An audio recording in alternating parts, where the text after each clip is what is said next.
So for today's video, I want to do some observations I've seen from living in the US as opposed to living here in Philippines. So I've been here for about 6 months. It's not a very big culture shock.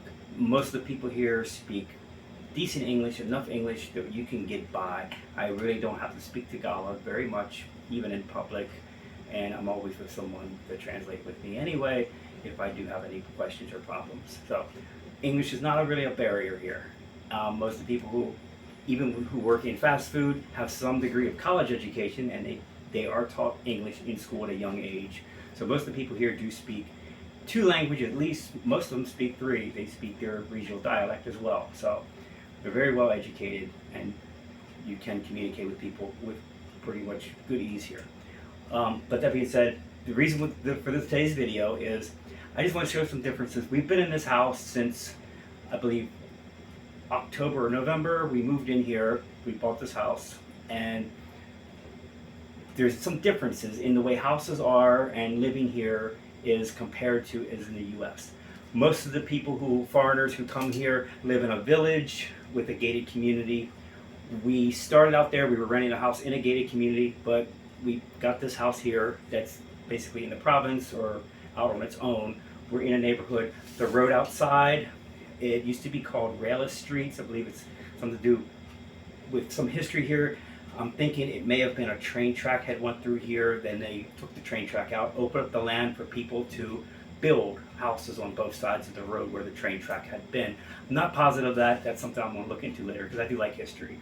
But the land here is all rights. So you have the rights to live here. The government grants rights to people, and then they can build their house. So this house here is all made out of concrete or hollow block, reinforced concrete or hollow block, inside and out. We do not have insulation in the walls. We do not have studs. We do not have drywall. Nothing like that. It's solid concrete, both sides. So whenever you hang up a picture, when you put anything on the wall, you need a hammer drill and inserts to put the screws in it. So it's a labor-intensive process just to hang up a picture. So that's one thing that's observational, but that's good for typhoons because it's good and strong, very solid. The other thing is windows.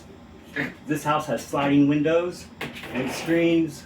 Today, like I said, I'm from Baltimore, so the temperature there, I just looked in Baltimore, Maryland right now, is about 35 degrees Fahrenheit. Here it's about 88 degrees, and this is the end of February. So temperature is hot here almost all the time. So every room, if you want to be comfortable, especially during the day, sitting in the room, you want to have an air conditioner.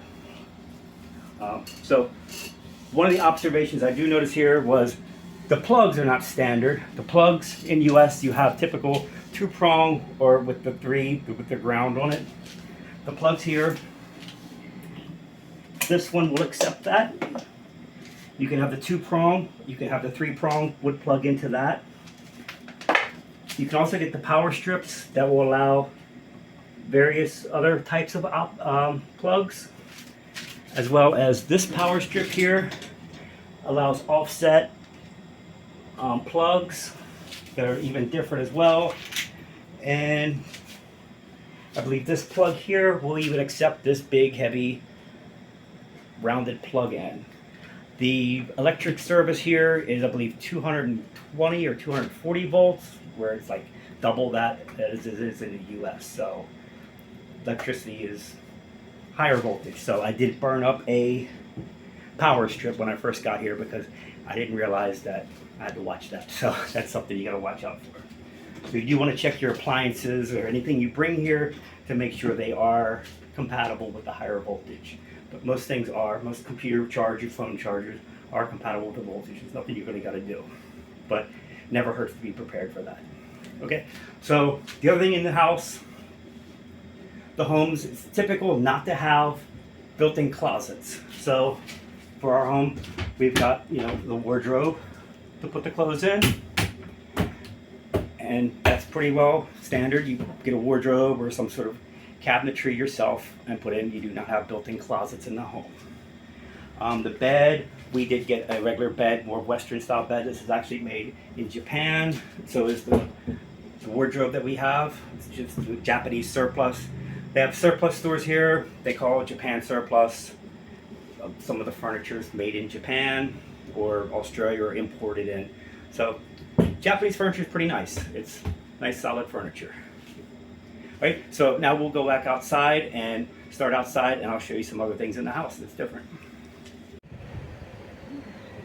Okay, so we're outside, and this is actually our front yard. So our property is basically all within the boundaries of this wall and gate. So outside is, the road is pretty small, but there can be a car getting by.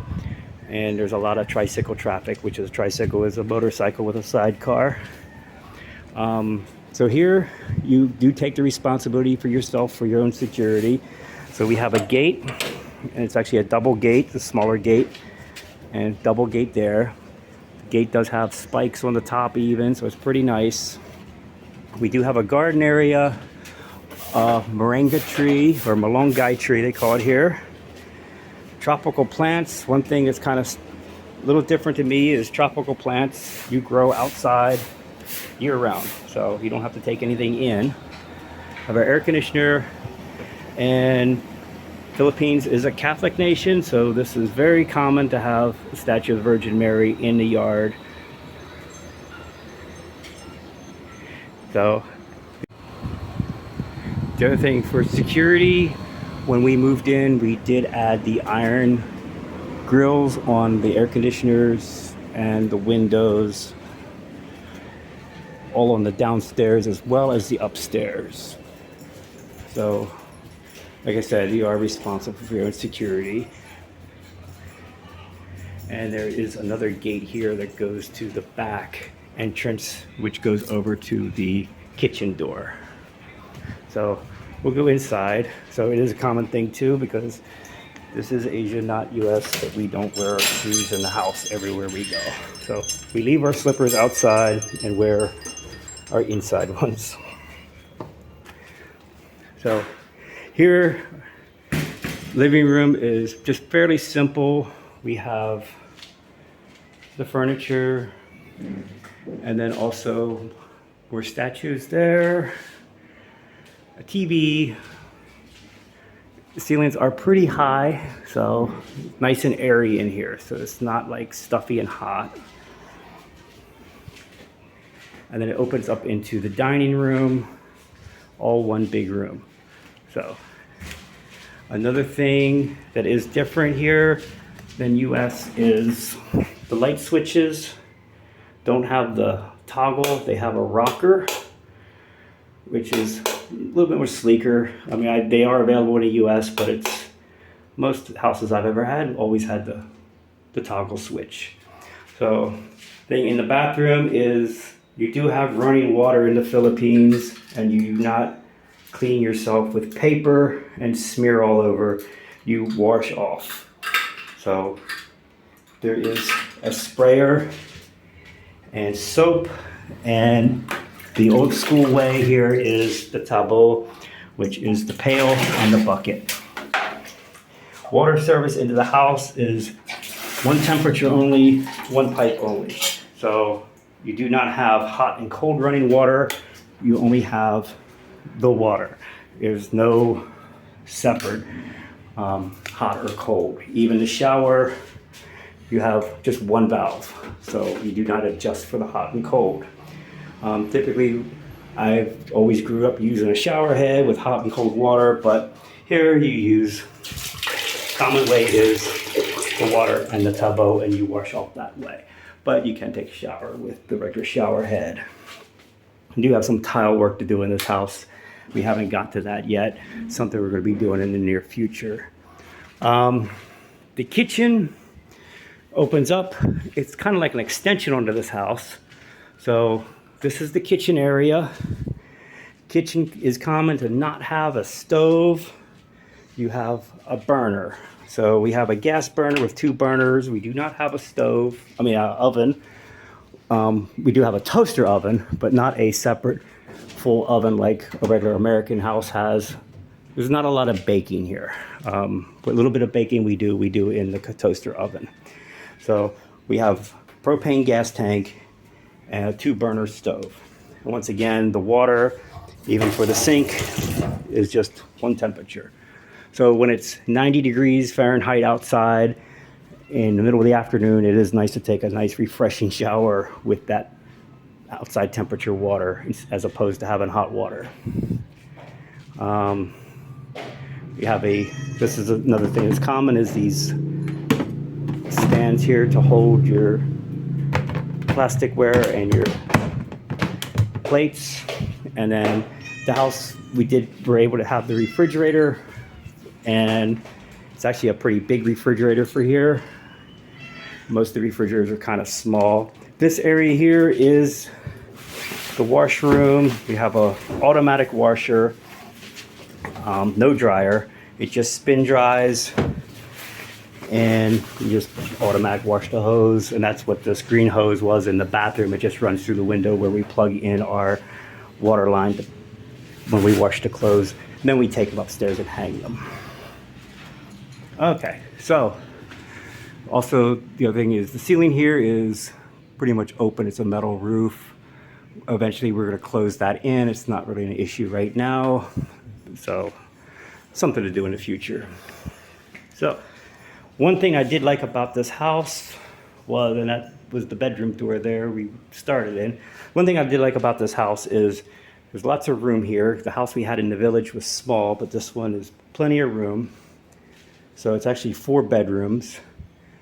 And a nice feature of this house was this staircase, which goes up. Now we have a view outside here off this window. And then we go up to the 2nd floor here.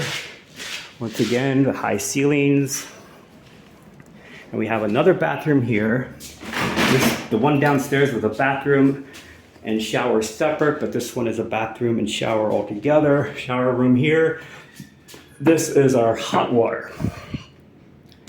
So we have back pain, or if it's kind of chilly or something like that, you need to take a shower and you want to have some hot water. This is hot water on demand, electric induction water heater, or whatever it's called, I don't know. So typically in the US we have hot water heater tanks in the basement or a utility closet. But that is one place that has the hot water, where you can have hot water on demand if you need it. So here we have some bedrooms here in this room.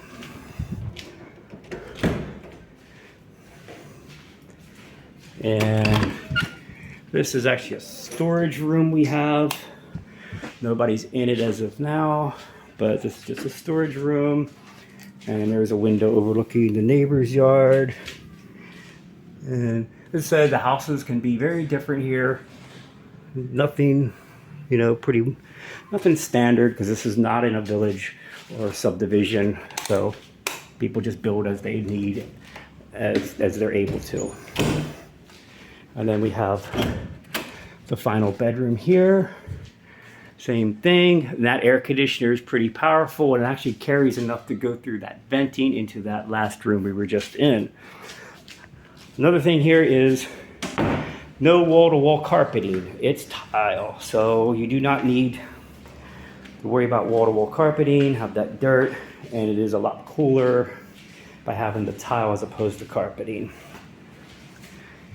It's just not a thing here, and I don't miss it. It's not bad. No vacuum cleaners. Sweep and mop. So we come out here. This is our balcony, and then this is the grills we added on to here, just to protect the house when we go away anywhere. And then, like I said, this whole house is concrete. Like, these floors are all concrete underneath here. So, and the ceiling there is, I believe, like a thin wood, and it covers up the rafters area up above. So, and you can see down the road there we have other houses. It continues down all the way down into the city of Ballywag. And you can see there the tricycles. It's a motorcycle sidecar, and that's a common way to get around. It's pretty cheap and efficient. And we have a walkway here, some more bars for the living room and the bedroom back there. And a nice overlook of the area here.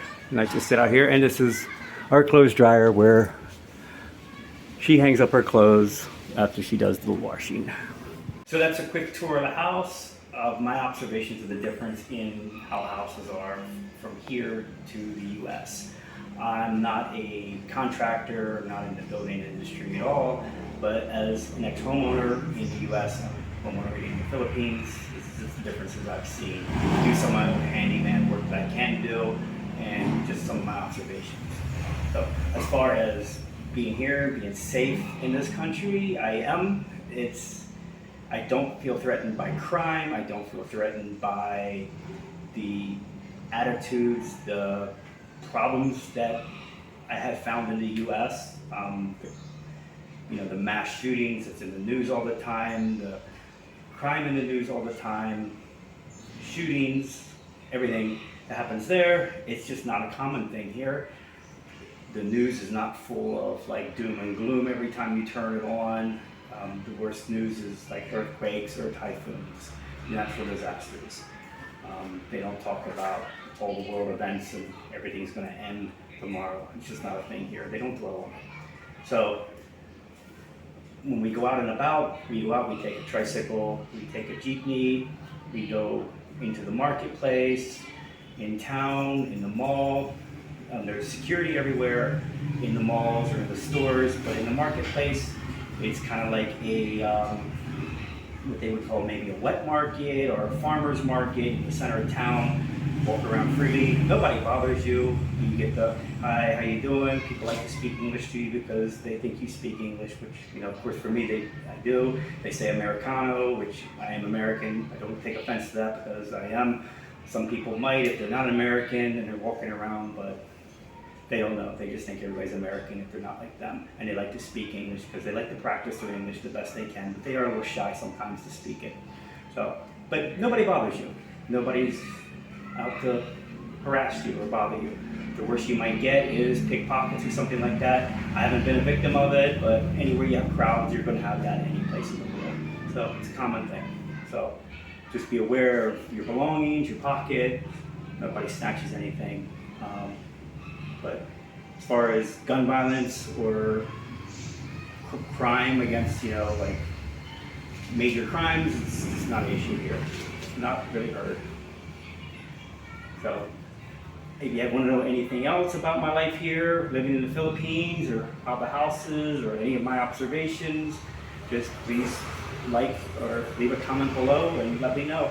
I can make more videos. I plan on doing some videos of traveling around the area eventually and adding more videos to our channel and helping our channel grow. So we would appreciate if you like and subscribe our channel, help us grow and get some information out.